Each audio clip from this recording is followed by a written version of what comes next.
आज जो संदेश मुझे आपको देना है उसका प्रमाण पाया जाता है दूसरा राजा 6:24 से 30 और दूसरा राजा 7:1 से 9। वहां इस प्रकार लिखा हुआ है, परंतु इसके बाद अराम के राजा बेन हदद ने अपनी समस्त सेना इकट्ठी की और शोम्रोन पर चढ़ाई कर दी और उसको घेर लिया। तब शोम्रोन में बड़ा अकाल पड़ा और वह ऐसा घिरा रहा कि अंत में एक गधे का सिर चांदी के 80 टुकड़ों में और कब की चौथाई भर कबूतर की बीट 5 टुकड़े चांदी तक बिकने लगी। और इस्राएल का राजा शहरपनाह पर टहल रहा था कि एक स्त्री ने पुकार कर उससे कहा, हे प्रभु, हे राजा, बचा। उसने कहा, यदि यहोवा तुझे न बचाए तो मैं कहां से तुझे बचाऊं? क्या खलिहान में से व दाखरस के कुंड में से? फिर राजा ने उससे पूछा, तुझे क्या हुआ? उसने उत्तर दिया, इस स्त्री ने मुझसे कहा था, मुझे अपना बेटा दे कि आज हम उसे खा लें, फिर कल मैं अपना बेटा दूंगी और हम उसे भी खाएंगी। तब मेरे बेटे को पकाकर हमने खा लिया। फिर दूसरे दिन जब मैंने इससे कहा कि अपना बेटा दे कि हम उसे खा लें, तब इसने अपने बेटे को छिपा रखा। उस स्त्री की ये बातें सुनते ही राजा ने अपने वस्त्र फाड़े। जब लोगों ने देखा तब उनको यह देख पड़ा कि वह भीतर अपनी देह पर टाट पहने है। तब एलीशा ने कहा, यहोवा का वचन सुनो। यहोवा यूं कहता है कि कल इसी समय शोम्रोन के फाटक में सआ भर मैदा 1 शेकेल में और 2 सआ जौ भी 1 शेकेल में बिकेगा। तब उस सरदार ने, जिसके हाथ पर राजा तकिया करता था, परमेश्वर के भक्त को उत्तर देकर कहा, सुन, चाहे यहोवा आकाश के झरोखे खोले तो भी क्या ऐसी बात हो सकेगी? उसने कहा, सुन, तू यह अपनी आंखों से तो देखेगा, परंतु उस अन्न में से कुछ खाने ना पाएगा। और 4 कोढ़ी फाटक के बाहर थे। वे आपस में कहने लगे, हम क्यों यहां बैठे बैठे मर जाएं? यदि हम कहें कि नगर में जाएं तो वहां मर जाएंगे, क्योंकि वहां महंगी पड़ी है, और जो हम यहीं बैठे रहें तो भी मर जाएंगे। तो आओ हम अराम की सेना में पकड़े जाएं। यदि वे हमको जिलाए रखें तो हम जीवित रहेंगे, और यदि वे हमको मार डालें तो भी हमको मरना ही है। तब वे सांझ को अराम की छावनी में जाने को चले, और अराम की छावनी की छोर पर पहुंचकर क्या देखा कि वहां कोई नहीं है, क्योंकि प्रभु ने अराम की सेना को रथों और घोड़ों की और भारी सेना की सी आहट सुनाई थी। और वे आपस में कहने लगे थे कि सुनो, इस्राएल की राजा ने हित्ती और मिस्री राजाओं को वेतन पर बुलवाया है कि हम पर चढ़ाई करें। इसलिए वे सांझ को उठकर ऐसे भाग गए कि अपने डेरे, घोड़े, गधे और छावनी जैसी की तैसी छोड़ छाड़ अपना अपना प्राण लेकर भाग गए। तो जब वे कोढ़ी छावनी की छोर के डेरों के पास पहुंचे, तब एक डेरे में घुसकर खाया पिया और उसमें से चांदी, सोना और वस्त्र ले जाकर छिपा रखा। फिर लौटकर दूसरे डेरे में घुस गए और उसमें से भी ले जाकर छिपा रखा। तब वे आपस में कहने लगे, जो हम कर रहे हैं वो अच्छा काम नहीं है। यह आनंद के समाचार का दिन है, परंतु हम किसी को नहीं बताते। जो हम पह फटने तक ठहरे रहें तो हमको दंड मिलेगा। आराम के राजा बेनहदद ने अपनी सारी सेना लेकर शोम्रोन पर चढ़ाई कर दी थी और उसके चारों ओर घेरा डाल दिया था। ऐसे ही बुराई हमको घेरती है यदि हम सजग नहीं रहते। शोम्रोन सेना से घिरा रहा, वहां अकाल पड़ गया। अंत में भूखमरी की हालत ऐसी हुई कि एक गधे का सिर चांदी के 80 टुकड़ों में और पैमाने की चौथाई भर कबूतर की बीट 5 चांदी के टुकड़ों में बिकने लगी। गधे का सिर और कबूतर की बीट क्या भोजन की वस्तु है?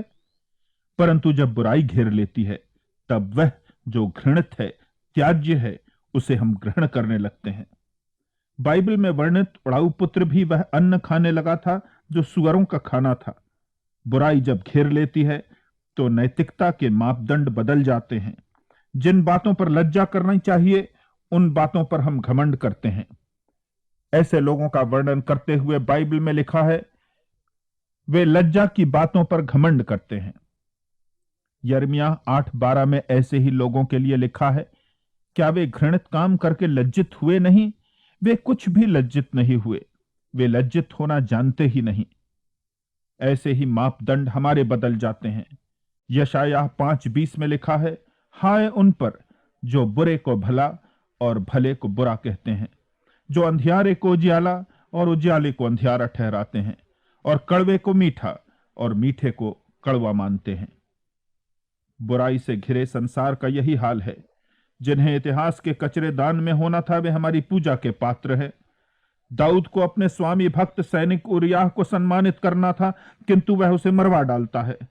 मां बच्चे को जन्म देती है, अपने रक्त से उसका पालन पोषण करती है, किंतु जब बुराई से घिर जाती है तो ईश्वर प्रदत्त इन सारे कर्तव्यों को भूल जाती है।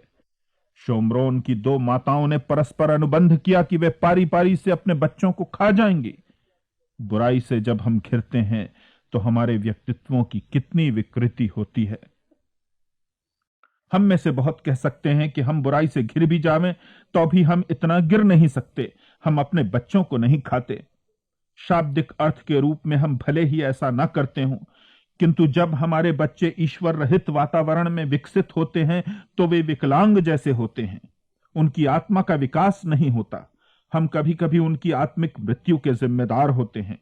हम अपने बच्चों की आत्मिक हत्या करते हैं। राजा ने जब उपरोक्त वर्णित घटना सुनी कि नैतिक मूल्यों का कैसा हनन हुआ है, माताएं बच्चों को खा रही हैं, तो उसने अपने वस्त्र फाड़े। लोगों ने आश्चर्य से देखा कि अंदर वह टाट पहने हैं। हमारे ऊपरी आवरण के भीतर भी एक जागृत विवेक है। ऊपर से कैसे भी हमारे वस्त्र हों, भीतर से पश्चाताप तथा ग्लानि है। युग की विकृति पर हमारे हृदय में भी एक व्यथा है, एक कसक है। बुराई से घिर जाने पर हम हताश हो सकते हैं। ऐसा प्रतीत होता है मानो सारी पवित्र प्रवृत्तियां पराजित हो गई हैं। बुराई का बोलबाला है, कोई मार्ग संभव नहीं। परंतु हमें परमेश्वर की असीम शक्ति में विश्वास करना चाहिए। वह जीवन के मूल्यों को सही कर सकता है। इलीशा ने राजा से कहा, यहोवा का वचन सुनो। यहोवा यूं कहता है, कल इसी समय शोम्रोन के फाटक में साआ भर मैदा 1 शेकेल में और 2 साआ जौ भी 1 शेकेल में बिकेगा। हम होते तो कहते यह संभव नहीं। राजा के एक सरदार ने भी यही किया। उसने कहा, चाहे यहोवा आकाश के झरोखे खोले तो भी क्या ऐसी बात हो सकेगी? सरदार अविश्वास के कारण चमत्कार होते तो देख पाया, लेकिन उसके लाभ से वंचित रह गया। यदि हम परमेश्वर की सामर्थ्य में विश्वास नहीं करते तो हमारे जीवनों में भी उसका आश्चर्य कर्म होना संभव नहीं। 4 कोढ़ी जो नगर के फाटक के बाहर रहते थे, उन्होंने सबसे पहले उस आश्चर्य कर्म को देखा। उन्होंने देखा कि आराम की छावनी खाली पड़ी है। उसकी सारी संपत्ति, तंबू, पशु ज्यों के त्यों पड़े हैं। इस आश्चर्य कर्म का लाभ उन्हें मिला। उन्होंने खाया पिया, सोना चांदी छुपा कर रख लिया, परंतु उन्होंने एक बात की जिसे मसीहियों को समझ लेना चाहिए। इन कोढ़ियों से भी हम कुछ सीख सकते हैं। पहली बात तो यह कि उन्होंने साहस किया और छावनी में गए। दूसरी बात यह कि उन्होंने इस बात का एहसास किया कि परमेश्वर की आशीषों को और उद्धार के उपहारों को अपने आप में समेट लेना और दूसरों तक नहीं पहुंचाना एक अपराध है और पाप है। उन्होंने आपस में कहा, दूसरा राजा 7:9, यह अच्छा काम नहीं है। यह आनंद के समाचार का दिन है, पर हम किसी को नहीं बताते। जो हम पह फटने तक ठहरे रहेंगे तो हमको दंड मिलेगा। इन कोढ़ियों ने कितनी बहुमूल्य बात कही। हम में से कितने हैं जो शोम्रोन के समान बुराई से घिरे रहते हैं। बुराई से घिरे रहने के कारण हमारे नैतिक मूल्य विकृत हो जाते हैं।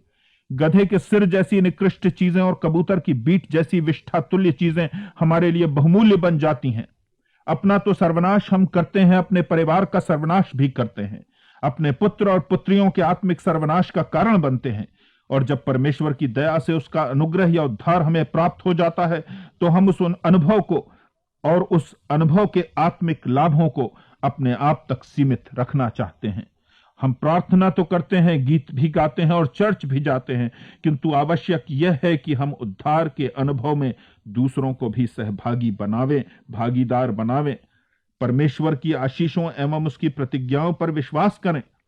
शोम्रोन के फाटक में 2 साआ जौ 1 शेकेल में और 1 साआ मैदा 1 शेकेल में बिक गया। परमेश्वर की आशीषों की वर्षा आपके जीवन में इतनी बेपरिमाण होगी जिसकी कि आप कल्पना भी नहीं कर सकते। क्या आप उसकी सामर्थ्य में विश्वास करेंगे? क्या उसके दिए अनुग्रह की आशीष को दूसरों के साथ बांटेंगे?